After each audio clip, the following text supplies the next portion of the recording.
जैसा कि गाइस आपको पता है रमज़ान मुबारक आ रहे हैं। ये बच्चे खड़े हैं जो कि चीज़ लेने आए हैं, लेकिन इनके क्या ख्याल है रमज़ान के बारे में या रोज़ों को, ये क्या समझते हैं, क्या लेते हैं, अब हम इन्हीं से पूछते हैं। चलो बेटा आप बताओ, आपके नज़र में रमज़ान या सोच में रमज़ान या रोज़ा क्या है?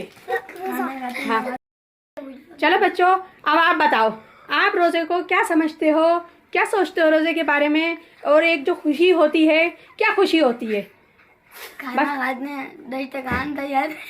अच्छा, आपकी नज़र में खाना खाते हैं दस्तरखान से याद है। चलो अच्छी बात है। हाँ, बच्चों का माइंड यही होता है, बच्चे यही सोचते हैं कि अच्छा अच्छा खाना खाएंगे, दस्तरखान सजेंगे। चलिए बेटा आप बताएं।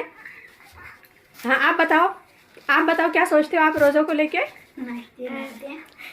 रोजा रखेंगे, इबादत का महीना है, नमाज पढ़ेंगे। वेरी वेल डन, ये भी बहुत अच्छी पॉइंट है। आप ऐसे सोचोगे, रोज़ा रखोगे। आप बताओ, चलो बच्चे आप बताओ, आप क्या सोचते हो? नमाज पढ़ेंगे और रोजा रखेंगे। अच्छा ना, आप बहुत अच्छी बात है, नमाज पढ़ेंगे। हाँ गाइस, ये कुछ बच्चे और हैं जिनके बारे में हम उनसे राय पूछेंगे रमज़ान के बारे में कि इनका क्या ख्याल है, क्या राय है, ये क्या सोचते हैं रमज़ान को लेकर। चलो बेटा आप बताओ, रोज़े आ रहे हैं तो आप क्या सोचते हो, रोज़े क्या है? हाँ हाँ, जो भी सोचते हो बताओ। एक माइंड होता है बच्चों का।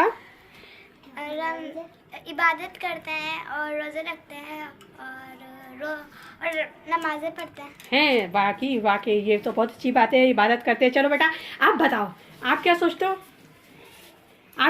हो रोज़े को लेके? रोज़े रखना है और इबादत करने तला की बहुत सारी, और कुरान पाक का पूरा करना है, मुकम्मल करना है, और बहुत सारी दुरूद शरीफ पढ़नी है, नमाज़ पढ़नी है। चलो ये तो बहुत अच्छी बात है। चलो बच्चों, मुन्नू तुम बताओ तुम क्या सोचते हो? आपकी क्या राय है रोज़े के बारे में? हाँ बताओ आप क्या सोचते हो रोज़े के बारे में? हम रोजा रखते हैं और नमाजें पढ़ते हैं। नमाज़ें पढ़ते हो? अच्छा और देखे गाइस, ये बच्चों की ख्याल है, बच्चों की सोच है कि रमज़ान आएंगे तो हम चीज़ें भी खाएंगे, दस्तरखान भी सजेगा। और ज़ाहिर है अपने बड़ों को देखते हैं कि रमज़ान में वो कसरत से इबादत करते हैं, कुरान पाक भी पढ़ते हैं, नमाज़ें भी पढ़ते हैं। तो बच्चे भी यही सोच के, यही देख के अपनी राय कायम करते हैं। तो हमारे बच्चों को हमें सिखाना चाहिए, एक रमज़ान ही नहीं, मुसलमान होने की हैसियत से हमें नमाज की आम दिनों में भी पाबंदी करनी चाहिए और कुरान पाक भी पढ़ना चाहिए।